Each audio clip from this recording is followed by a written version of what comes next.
अगर अपने शहर में यह क्लब ना होता तो हर शाम हम पर भारी पड़ जाती। क्यों?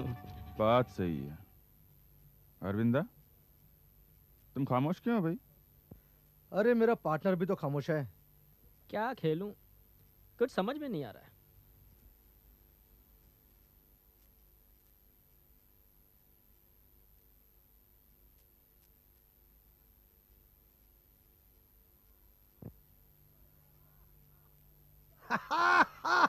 क्या बात है फनिश, क्या पत्ता फेंका है यार। अगर ये पत्ता नहीं फेंकता ना तो अपनी बाजी नहीं थी। चल पत्ते बाट। क्या यार, फिर जीत गया? आप इस क्लब के नए मेंबर हैं? इस क्लब का ही नहीं, इस शहर के लिए भी नया हूँ। लगता है आप ब्रिज के बहुत अच्छे खिलाड़ी हैं। हाँ, बस खेल लेता हूँ। आप खेलिएगा, बैठिए ना। नहीं नहीं, आप लोग खेलिए, मैं बस यूं ही। नहीं, मुझे भी कहीं जाना है। कैसे पॉइंट है? ₹1 पॉइंट चलेगा? जैसे आपकी मर्जी। आइए। आपका इनसे परिचय करवा दूं। यह है मृगेण, नमस्कार। वो है अरविंद, नमस्कार। और ये है मधुमेह सूर, नमस्कार। और मैं हूँ फणीश। हम सब रोज यहाँ आते हैं। मेरा नाम प्राण हरि है। छोटा मोटा महाजनी का धंधा करता हूँ। आपके शहर में एकदम नया हूँ। अभी आप नए कहाँ हैं? अभी तो हम रोज मिलेंगे यहाँ पर शाम को। अच्छा, तो मैं चलता हूँ।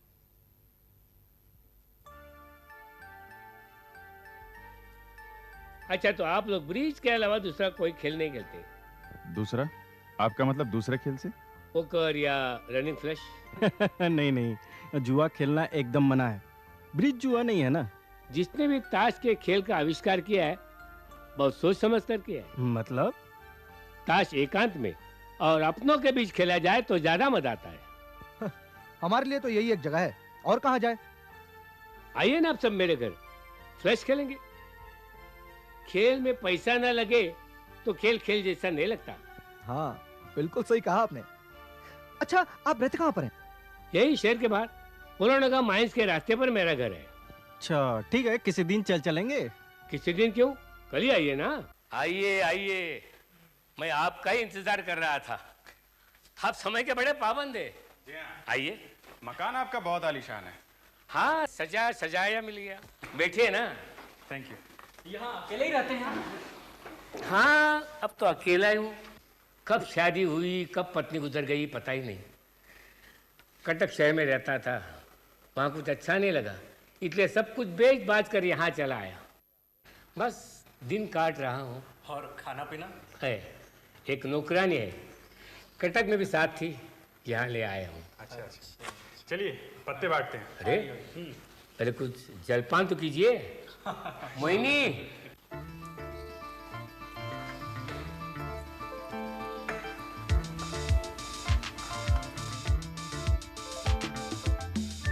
ये मोहिनी है, खाना बहुत अच्छा बनाती है। अरे लीजिए, खाइए ना। कटलेट तो आपने बहुत ही अच्छा बनाया है। चलो अब खेल शुरू करते हैं।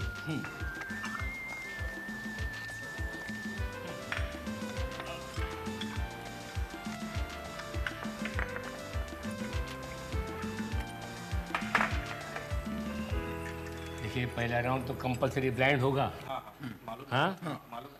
ये मेरा ब्लाइंड। मेरा भी ब्लाइंड। मेरा भी ब्लाइंड। मेरा ₹2 ब्लाइंड। पैक।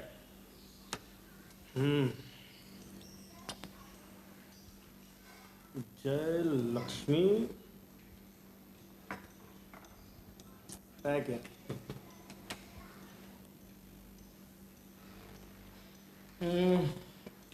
शो। पैसे डाल। हाँ।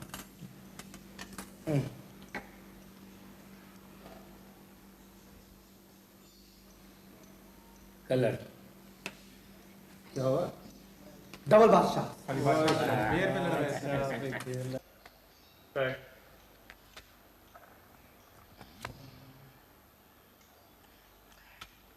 ₹5। ₹10 ब्लाइंड। पैक।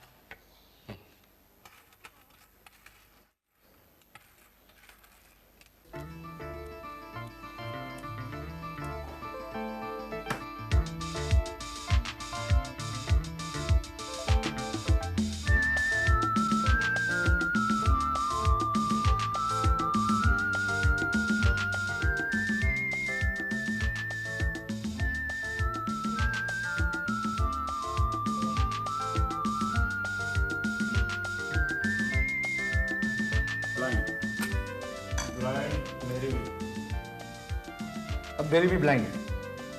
ब्लाइंड 2 रुपए। ब्लाइंड 2 रुपए। 2 रुपए ब्लाइंड मेरी भी। 2 रुपए ब्लाइंड मेरी भी। 2 रुपए ब्लाइंड। मेरी भी 2 ब्लाइंड। ये क्या हो रहा है? आप पत्ते लगा रहे हैं? क्या हुआ? प्राणी बाबू ने एक पत्ता हाथ से नीचे फेंका। नहीं मेरी बात सुनो। इनके हाथ में 4 पत्ते कैसे आ गए? बात सुनो मेरी। पत्ता तो प्राणहरि बाबू ने बांटा था ना। इसका मतलब ये पत्ते लगाते हैं। ये बेईमानी है। नहीं मेरी बात सुनो। हम नहीं खेलेंगे अरे। नहीं देखो देखो देखो देखो मैंने जबरदस्ती नहीं लिया भाई साहब। हाँ हाँ? और मेरे तो 3 निकल गए। और यार ओहो, अरविंद तो हमेशा अंदर घुसा रहता है यार। अरे ये रोज का धंधा है, पता नहीं अकेले में क्या बातें करता रहता है। मुझे तो लगता है ये साला मुहन्नी पर लट्टू हो गया।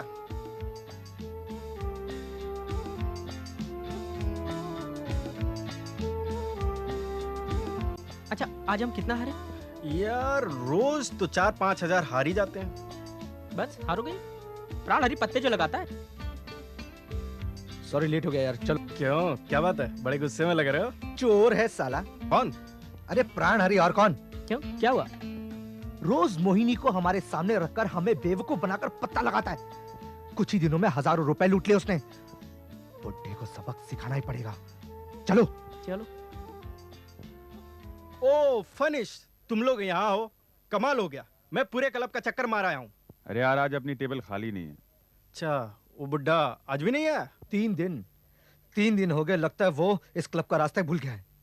चोर के दाढ़ी में तिनका, साला घर में छिपकर बैठ गया होगा। अरे उसे पता है यहाँ आएगा साले को जूते पड़ेंगे। जो हुआ उसे भूल जाओ ना। भूल जाए? अरे उसे मजा नहीं चकाया तो मेरा नाम अरविंद हालदार नहीं। हाँ। क्या फायदा, मक्खी मारकर खुद ही हाथ गंदा करोगे। उसको तो सीधा करना ही होगा। चलो साले को जम के बजा आते हैं। चलो। अरे मरे को मारने से क्या फायदा। ओ महाशय जरा इस काम को हमें बहुत सावधानी से करना होगा।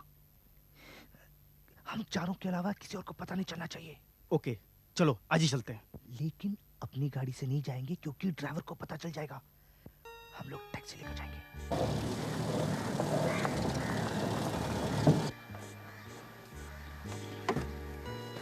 आप जरा टैक्सी घुमा के रखिए, हम लोग अभी आते हैं।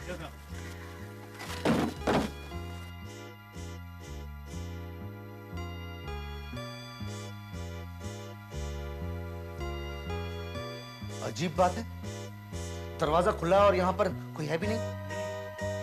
शायद ऊपर होगा। तुम लोग यहाँ देखो, मैं ऊपर देखता हूँ। ठीक है। ठीक।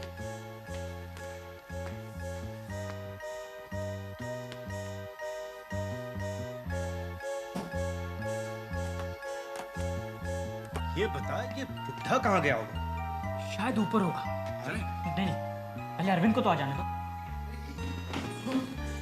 ऊपर तो दरवाजा बंद है, शायद अंदर कोई नहीं है। हो सकता है कहीं अंधेरे में छिपा बैठा हो। ऐसा करते सब लोग अलग अलग देखें। चल। ठीक है।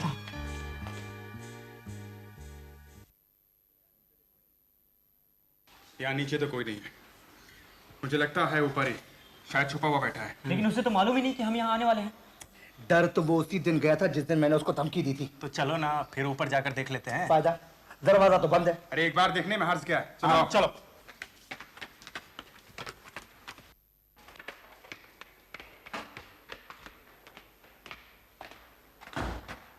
अरे अभी अभी तो ये बंद था। कोई बात नहीं, चलो अंदर चलो। चलो।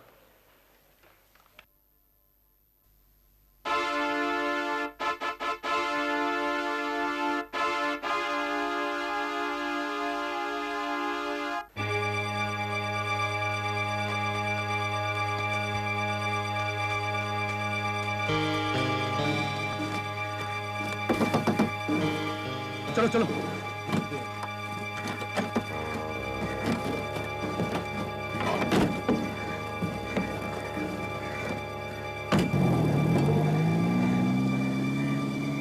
अरे आप?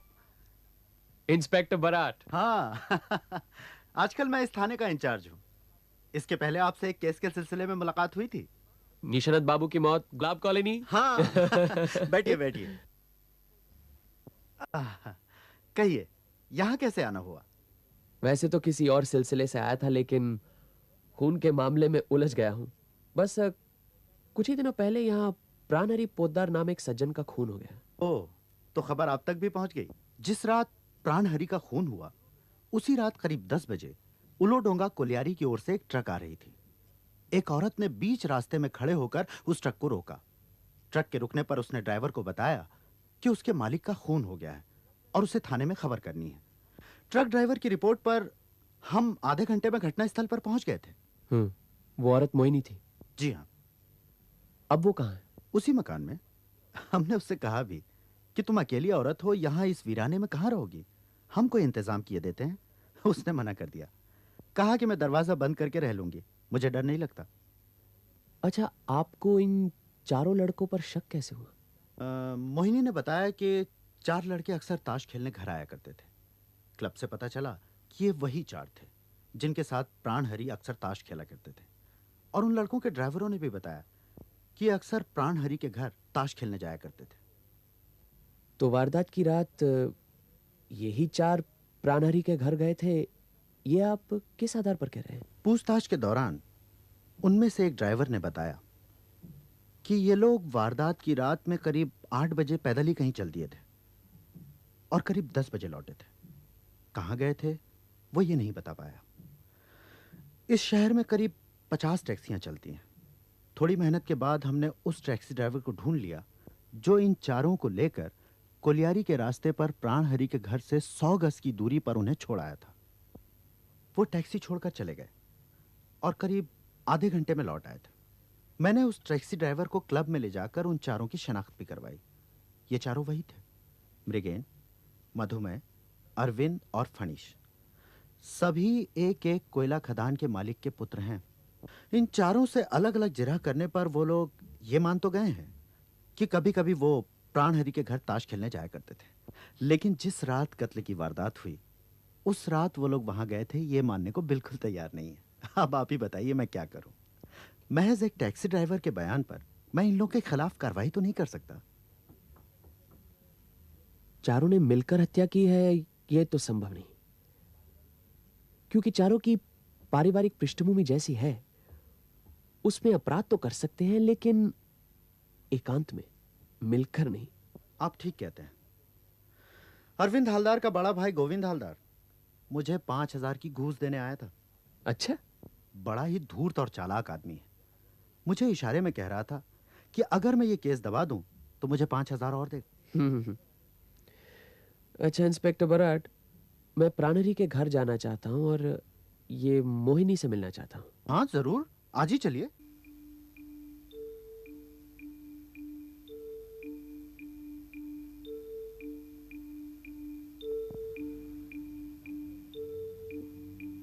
लाश कहां पड़ी थी? यहां, सर इस तरफ था।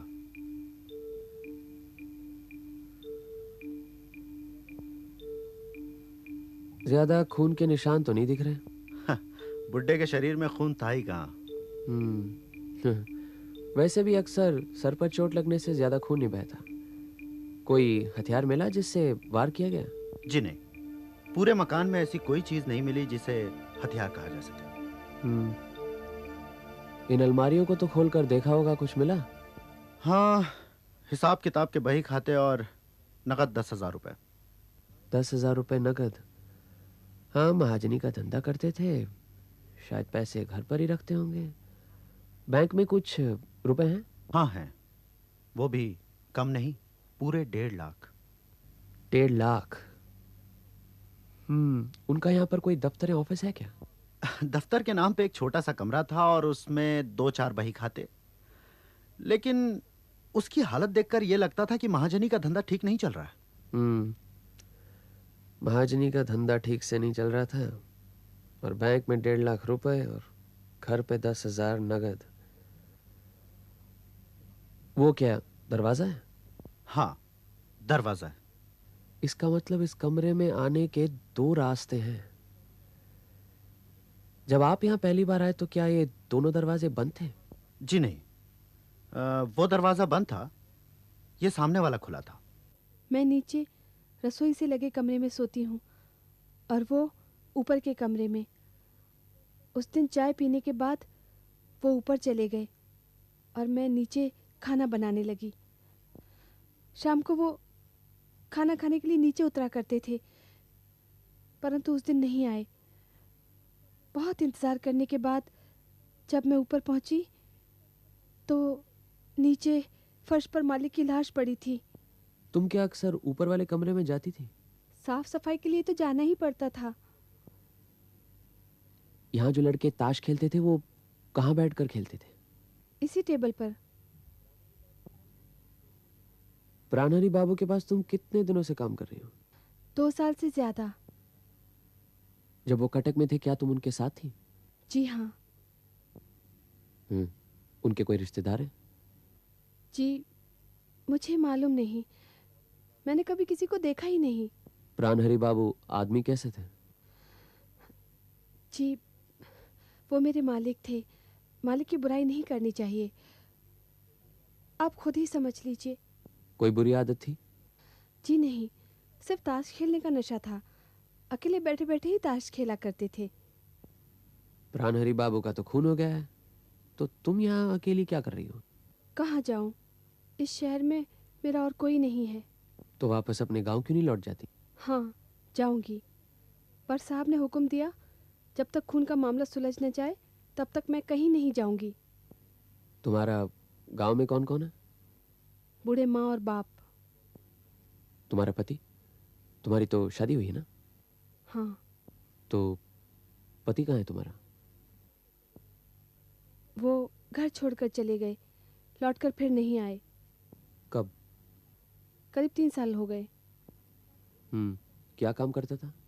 कारखाना फैक्ट्री में काम करता था। ये जो लड़के यहाँ अक्सर आकर खेला करते थे, तुम बता सकती हो उनमें से कौन कैसा आदमी है? कौन कैसा आदमी है ये क्या किसी के चेहरे पर थोड़ी ना लिखा होता है, पर हाँ उनमें से जो सबसे कम उम्र का था वो अच्छा आदमी लगता था, और बाकी तीनों क्या? हाँ मैं नहीं मालूम। इस मोहिनी में एक गुण है, हमें कुछ नहीं मालूम कहकर सब कुछ बतला देती है। अच्छा, ये लोग ताश खेलने के अलावा यहाँ किसी और समय पर भी आया करते थे? उनमें से एक आता था। मालिक के ऑफिस जाने के बाद। कौन था वो? नाम तो नहीं मालूम, पर मोटा सा, बाकी तीनों में से उम्र में बड़ा है। अरविंद हालदार के बारे में कह रही है? वो तो तुम्ही से मिलने आता होगा। जी हाँ। वो क्या कहता था तुमसे? वो मुझे सोने की अंगूठी और सिल्क की साड़ी देने आया था। मैंने उसके मुंह पर फेंक दी। मेरी इज्जत इतनी सस्ती और बिकाऊ नहीं है। बस आज के लिए इतना ही काफी है, जरूरत पड़ी तो तुमसे फिर मिलूंगा। जाओ।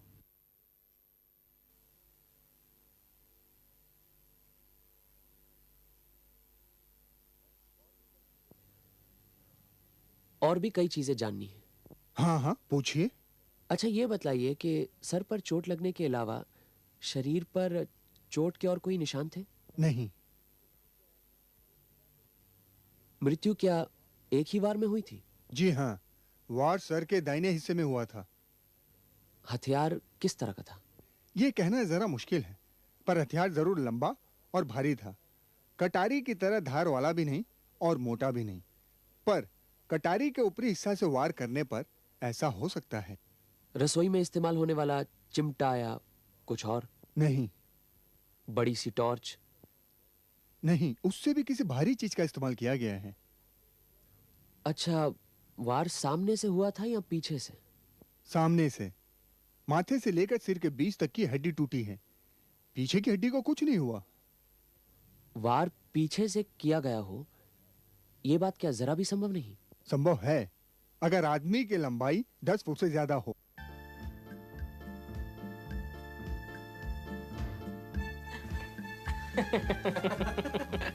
क्या डर गए? इसे रिफ्लेक्स टेस्ट कहते हैं। इससे आदमी कितना चौकन्ना रहता है ना, ये पता चलता है। तुम तो पास हो गए।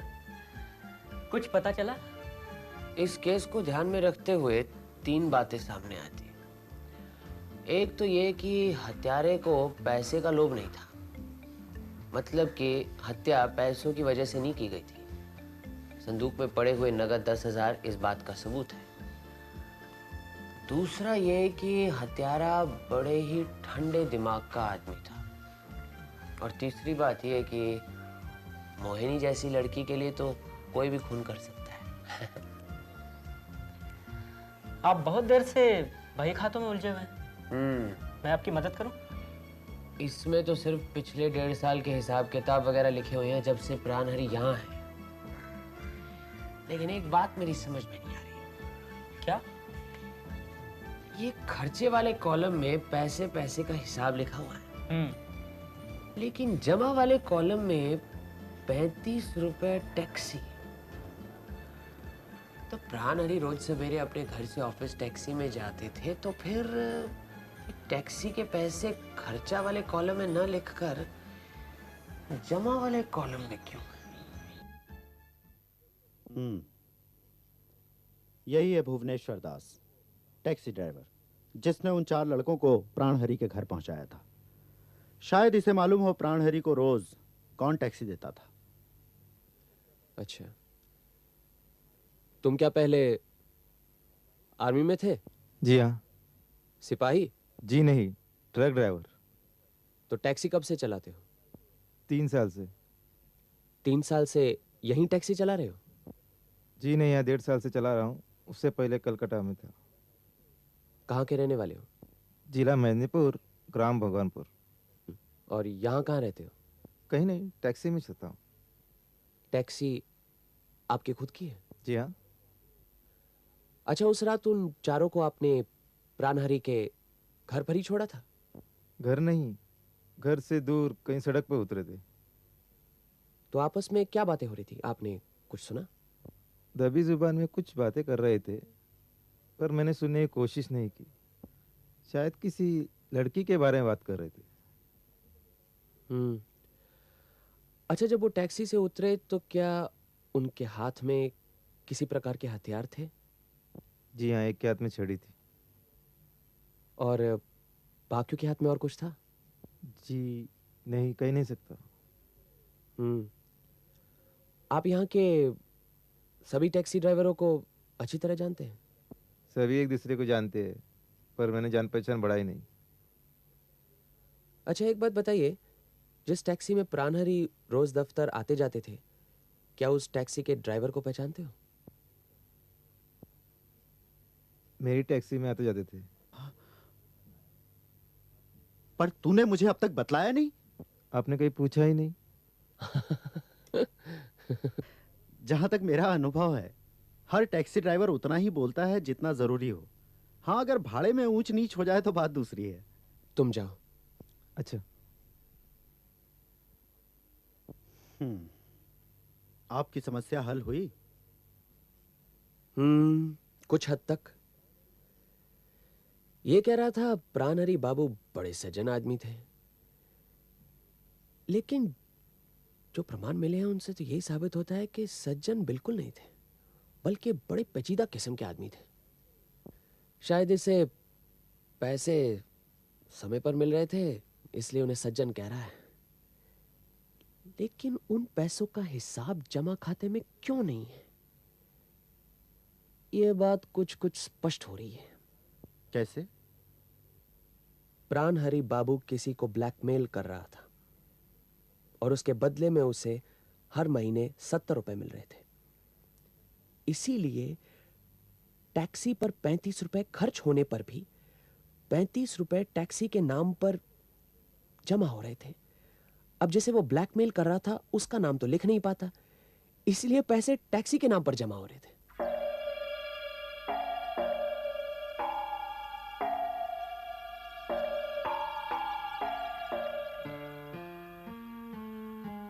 वो जो हमारी तरफ पीठ करके बैठा है ना, ताश के पत्ते बांट रहा है, वो है मधुमेह सूर। वो जो ताश उठा रहा है ना, वो है अरविंद।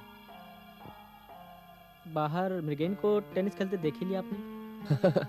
पावरफुल सर्विस है, बैकहैंड भी बढ़िया है। चलो। अरे अभी आए, अभी चले? मुझे जो मालूम करना था वो तो कर लिया, बस उनकी सेहत और हाथ पैर चलाने का तरीका। यही तो देखना था। और कहीं चलना है? मेरे ख्याल से कल इन तीनों के घर चलते हैं। ठीक है, तो मृगेन के घर से शुरू करते हैं। चलो ठीक है। मृगेन, ये मेरे पिताजी के दोस्त हैं, कलकत्ते से आए हैं। मालूम है, ब्योमकेश बख्शी। जी हाँ, ब्योमकेश बख्शी, आपसे कुछ बातें करनी है। देखिए, आपके यहाँ दाल नहीं गलने वाली।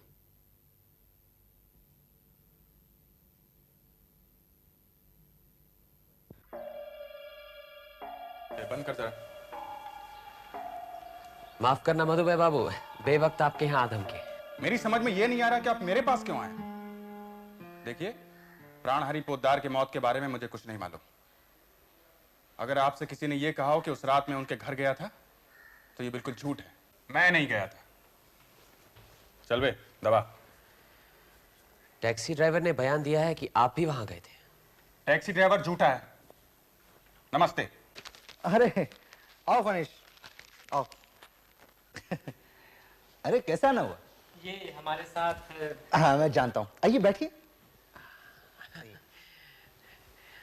आप इतनी शिष्टता से पेश आएंगे इसकी तो हमें उम्मीद नहीं थी। क्यों? इससे पहले हम आपके दोस्त मृगेन और मधुमय दोनों से मिलकर आ रहे हैं, वो तो बात भी करने को राजी नहीं थे। बच्चे हैं, जान दीजिए उन्हें। कल रात कुछ ज्यादा ही हो गई थी, अभी तक घुमा रही है। खैर, आप लोगों के लिए क्या मंगाऊं? चाय, शरबत या बियर? अरे गदाधर! नहीं नहीं नहीं नहीं, इसकी कोई जरूरत नहीं, हमें कुछ नहीं चाहिए, बस आपसे कुछ बातें कर ले, इतना ही काफी है। जरूर जरूर, पूछिए क्या पूछना है। लेकिन एक बात मैं आपको पहले ही बता देता हूं, फनीश ने आपसे क्या बतलाया मुझे नहीं मालूम, लेकिन प्राणहरि की हत्या की रात मैं वहां नहीं गया था। प्राणहरि की मौत के पहले भी तो आप वहां जाते थे? जी हाँ, जाते थे। हम चारों वहां जुआ खेलने जाते थे। जुए के अलावा वहां अकेले भी जाते थे?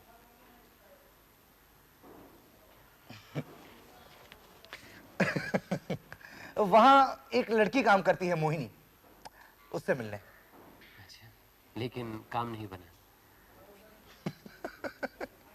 ब्योमकेश बाबू, आप बहुत बड़े डिटेक्टिव हो सकते हैं, पर आप दुनियादारी नहीं जानते।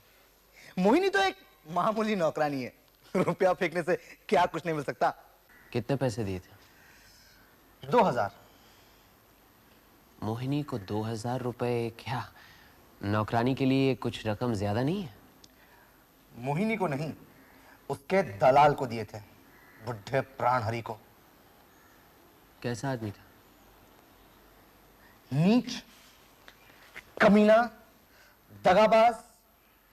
अच्छा, क्या पत्ते लगाकर काफी ठगा था उसने आप लोगों को? मुझे नहीं मालूम, मैं इतना जानता हूं कि वो जीता और मैं हारा। तो फिर उसे पीटने क्यों गए थे? किसने कहा मैं पीटने गया था? जो गए थे वो लोग अपनी बात कहें, मैंने गया था किसी को पीटने। हम लोग कहाँ जा रहे हैं? हम सीधा टैक्सी स्टैंड जाएंगे, वहां से प्राणहरि के घर जाना है, मोहिनी से 1-2 सवाल पूछने हैं। ये लो, टैक्सी तो यहाँ खड़ी है। अरे साहब, आप कहाँ जाना है? हमें जरूरी काम के लिए प्राणहरि के घर जाना है, जरा उसकी नौकरानी से बातचीत करनी थी। साहब मुझे तो देर लगेगी, टायर पंक्चर है, बदलने में समय लगेगा।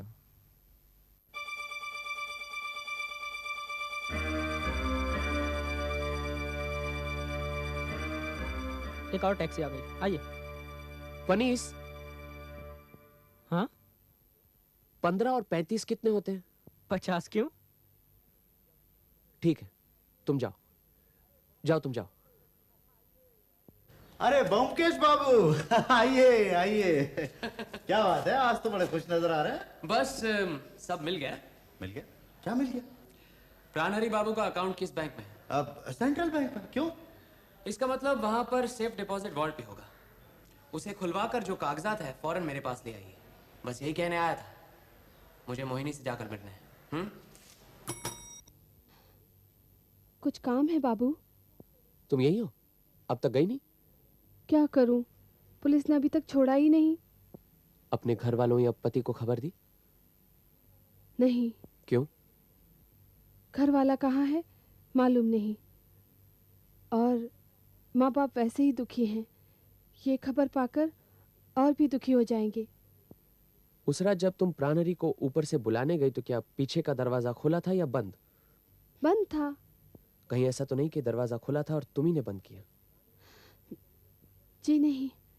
प्राणहरि तुम्हें हर महीने 15 रुपए देते थे ना? जी। रुपए हमेशा वक्त पर मिलते थे? जी, मेरे सारे पैसे उनके पास जमा रहते थे। जब जरूरत पड़ती थी तो 2-4 रुपया ले लेती थी। समझो तुम्हारे बाकी पैसे मारे गए। बस एक आखिरी सवाल है, तुम किसी बाएं हाथ वाले आदमी को जानती हो? बाएं हाथ वाला आदमी? यानी कि कोई ऐसा आदमी जो बाएं हाथ से अपना काम करता हो? जी नहीं।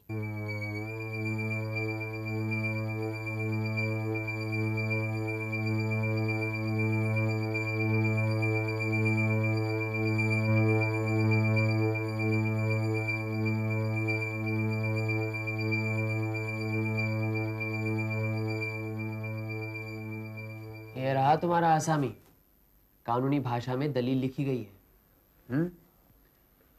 जिला मिदनापुर, ग्राम भगवानपुर, निवासी भुवनेश्वर दास। भुवनेश्वर दास ने महाजन प्राणहरि पोद्दार से 2500 रुपये उधार लिए थे, जिसके बदले में उसने अपनी मोटर गिरवी रख दी थी उनके पास। कर्ज किस तरह से चुकाया जाएगा इसका ब्यौरा भी लिखा है। 50 रुपये नगद और प्राणहरि उसकी मोटर का इस्तेमाल करेंगे, उस बाबत 25 रुपये। इसका मतलब है हर महीने 75 रुपये चुकाए जाएंगे। तो इसका मतलब ये हुआ कि भुवनेश्वर दास ने ही प्राणहरि की हत्या की है। चलो भुवनेश्वर से ही शुरू करते हैं। मोहिनी भुवनेश्वर की विवाहिता पत्नी है। दोनों कटक में रहते थे। भुवनेश्वर मोटर गैरेज में काम करता था और मोहिनी घर घर में नौकरी करती थी। मोटर मैकेनिक का काम छोड़कर भुवनेश्वर मिलिट्री में ट्रक ड्राइवर बन गया, इसीलिए 2 साल के लिए कटक से बाहर चला गया। इसी बीच मोहिनी ने प्राणहरि के घर काम करना शुरू किया। अब प्राणहरि तो अत्यंत लोभी, बड़े ही घटिया किस्म का आदमी था। ब्लैकमेल करना, चोरी, दगाबाजी, इन सब तरीकों से उसने काफ़ी पैसा इकट्ठा कर लिया था। जब मोहिनी ने उसके घर काम करना शुरू किया तो उसे लगा कि भाई ये तो पैसे बनाने का एक और तरीका है। उसने सोचा क्यों ना मोहिनी को आगे करके रईस बाप के बिगड़े लौंडों को घर बुलाकर जुआ खेलने के लिए दावत दी जाए। लेकिन मोहिनी इस तरह की लड़की नहीं थी। वो तो किसी को अपने नज़दीक फटकने भी नहीं देती थी। उसी समय उसका पति भुवन पैसे कमा कर कटक लौटा, लेकिन टैक्सी खरीदने के लिए उसके पास काफ़ी पैसे नहीं थे। इसीलिए मोहिनी ने उसे प्राणहरि से मिलवाया। प्राणहरि ने सोचा भाई पैसे कमाने का एक और तरीका है, इसीलिए उसने उन दोनों को 2500 रुपये उधार देना मंजूर किया। उसने सोचा था कि भाई दोनों मेरी मुट्ठी में रहेंगे। एग्रीमेंट बनाई, पैसे चुकाने की शर्तें भी रखी, जिन्हें दोनों ने मान ली। फिर तीनों कटक छोड़कर यहाँ पहुँचे। प्लान के मुताबिक प्राणहरि के घर 4 रईसजादे आने जाने लगे। तभी अरविंद हलदार की नज़र मोहिनी पर पड़ी, लेकिन मोहिनी उससे दूर ही रही और उसका पति वहीं पर रहने लगा। लेकिन प्राणहरि ने उसे अपने घर पर नहीं रखा, क्योंकि उससे उसके धंधे में खलल पड़ता ना। लेकिन मुझे तो पूरा यकीन है कि भुवन चुपके से ज़रूर मोहिनी से मिलता रहता था। शायद इसी दरमियान मोहिनी ने उससे कहा कि बुड्ढे की नीयत तो अच्छी नहीं है और बुड्ढा अरविंद हलदार से 2000 रुपये खाकर उसे अरविंद के साथ भिड़ा देना चाहता है। बस भुवन ने शायद फैसला किया कि बुड्ढे को ख़त्म कर देगा। फिर एक दिन तुम चारों ने प्राणहरि को सबक सिखाने के लिए उसके घर जाने के लिए टैक्सी ली। अब बदकिस्मती की बात है कि उस टैक्सी का ड्राइवर भुवन ही था। शायद टैक्सी में जाते जाते तुम लोगों ने मोहिनी का जिक्र किया हो या उन 2000 रुपयों की बात की हो। बस भुवन ने सोचा कि प्राणहरि को ख़त्म करने का यही एक मौका है। मोटर का स्पैनर लेकर वो भी पीछे पीछे निकल पड़ा। कौन? मैं हूं मालिक। क्या बात है, इस रास्ते से क्यों आए? हिसाब चुकाना है। अच्छा, अभी अभी तेरा ही हिसाब देख रहा था, पूरे 1500 बाकी है। आज पूरा हिसाब कर देता हूँ। अच्छा अच्छा। तू जानता है मोहिनी मेरी बीवी है और तू उसे 2000 में बेचना चाहता है।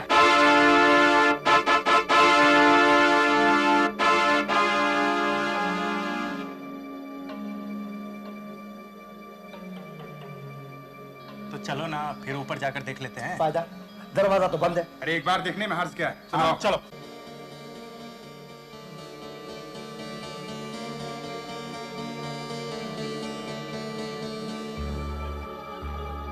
पहली बार जब अरविंद ऊपर गया तो दरवाजा अंदर से बंद था। दूसरी बार जब चारों गए तो भुवन ने अंदर से दरवाजा खोल दिया था और पिछले दरवाजे से बाहर चला गया था। फिर जब चारों ऊपर गए तो लाश देखकर भाग गए। उस समय मोहिनी रसोई में खाना बना रही थी। उसे तो पता ही नहीं था कि घर में क्या हो रहा है। रसोई की छो छो आवाज में उसने कुछ सुना ही नहीं। जब उसने देखा कि प्राणहरी बाबू तो नीचे खाना खाने आए ही नहीं, ऊपर चले गए।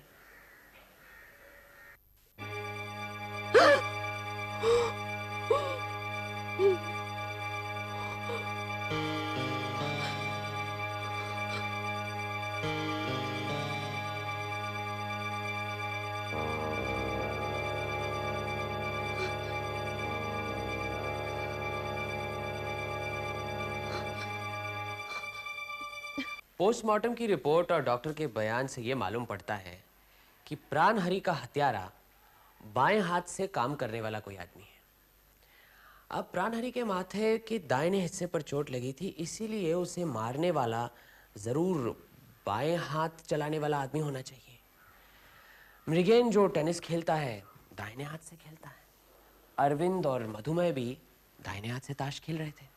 तुम्हारी तरफ जब उस दिन पेपर वेट फेंका तो तुमने भी दाएं हाथ से पकड़ा, इसीलिए तुम चारों में बाएं हाथ से काम करने वाला तो कोई नहीं ना। फिर उस दिन जब मैंने भुवन को बाएं हाथ से रास्ते पर काम करते हुए देखा तो सारी गुत्थियां सुलझ गई। क्या खबर लाए हो इंस्पेक्टर? पूरी खबर है। मोहिनी वहां नहीं। भुवनेश्वर दास का भी कहीं कुछ पता नहीं। यहां से 30 किलोमीटर दूर रेलवे स्टेशन पर उसकी टैक्सी मिली है। पता नहीं पूरी खबर है या नहीं, ये तो नहीं कह सकता मैं। प्राणहरि पोद्दार जैसे लोग जब तक इस दुनिया में रहेंगे तो मोहिनी और भुवन का भी होना बहुत जरूरी है। क्यों? आप शायद ठीक कह रहे हैं, मगर कानून को हाथ में लेना अपराध है, सामाजिक अपराध। दोनों की तलाश जारी है। पकड़े जाने पर सजा भी जरूर मिलेगी।